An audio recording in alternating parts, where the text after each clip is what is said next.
সালাম আলাইকুম বন্ধুরা, সবাই কেমন আছেন? আশা করি ভালো আছেন। দেখেন গাছ, দেখেন কি পরিমাণে গাছ, খেজুর গাছ, সব বিলিতি খেজুর। এর ভিতরে আবার ছোটো ছোটো চারাও পোতা হয়েছে, মানে ওগুলো লম্বা হয়ে গেছে বিধায় এগুলো আবার নতুন করে পোতা হয়েছে। দেখেন এখন খেজুর শেষ, এই খেজুর এখন ছোট ছোট, একেবারে ছোট ছোট। এদের পরেতে মনে করেন খান্তি পেকানি শুরু হবে, তারপরে ওইখান থেকে 3 মাস 4 মাস পরে দিয়ে আবার খেজুর পাক ধরবে, তারপরে মানুষ সবাই নতুন খেজুর খাবে। দেখেন কি পরিমাণে গাছ, প্রচুর গাছ। দেখেন শুধু আমি এই বাগানের কাজ করি ভাই, অনেক কষ্ট করে আমরা এই বাগানের কাজ করি।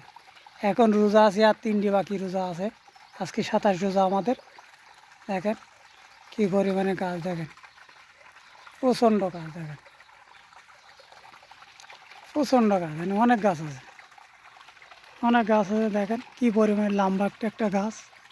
এখানে এখনও কিন্তু আমাদের ইফতারি হয় নাই, ইফতারি হবে এখনও প্রায় 40 মিনিট বাকি আছে এখনও পর্যন্ত। আর বাংলাদেশে, আমাদের বাংলাদেশে তো মনে করেন ইফতারি হয়েও শেষ হয়ে গেছে, আর আমাদের এখনও ইফতারি বহুত বাকি। দেখেন একটা গাছ কী পরিমাণে লম্বা, ওই যে মাথায় ওই খেজুর, দেখেন প্রত্যেকটা গাছের মাথায় খেজুর আছে, ঠিক আছে। দেখেন সব প্রত্যেকটা গাছে খেজুর আছে,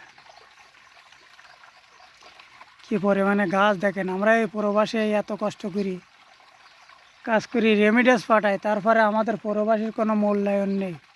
বাংলাদেশে দেখেন এয়ারপোর্টে গেলে 3টি মোবাইল নিয়ে জানে না, 2টো মোবাইল নিয়ে জানি যাবে না, এই সেই বক্কচ করে। এত কষ্ট করি রেমিডেন্স পাঠায় বাংলাদেশ সচল করার জন্য, তাও যদি আমাদের যদি সম্মান না পাওয়া যায়, দুটো সাইডে জিনিসপত্র যদি না নিয়ে জানি যায়, তাহলে কি এইগুলা কি সম্ভব? কন তারপরও মানুষ, আমাদের বাংলাদেশের মানুষ ভাই সুবিধা না, সবাই খাওয়ার জন্য হাঁকুড়ি বসে রয়েছে, পরেরটা খাওয়ার জন্যে, ঠিক আছে। যে যান গদিতে বসবে সে সান খাইব, হ্যাঁ, যে যান গদিতে বসবে সে সান খাবে।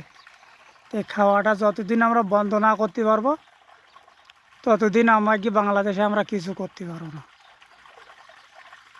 ঠিক আছে। সবাই ভালো হবে, 50 টাকার জায়গায় 2 টাকা খাবে, তখন দেখবেন বাংলাদেশ একবারে সব ভালো হয়ে গেছে। কিন্তু বাংলাদেশ সব, যারা সরকারি চাকরি করে সবাই খাওয়ার জন্য বসে গেছে। সবাই দেখেন কত গাছ এর ভিতরে আছে, সবাই দেখেন প্রচুর গাছ আছে।